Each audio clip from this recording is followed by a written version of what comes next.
Welcome to our IBM I tutorial series.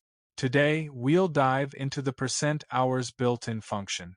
Percent hours is a powerful function in IBM I that converts a number into a duration, specifically in hours. This duration can then be used to manipulate time values, allowing us to easily calculate future or past timestamp. Let's look at an example to understand how percent hours works in practice. In this example, we have a piece of RPG code where we declare two time variables, curTime and resTime. First, we retrieve the current system time using %time and store it in curTime. Next, we add 2 hours to curTime using %hours and store the result in resTime. Let's see what happens when we run this code.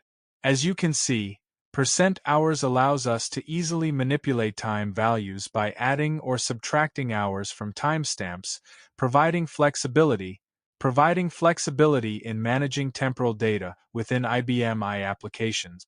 Thanks for watching our video on the built-in function %hours by programmers.io.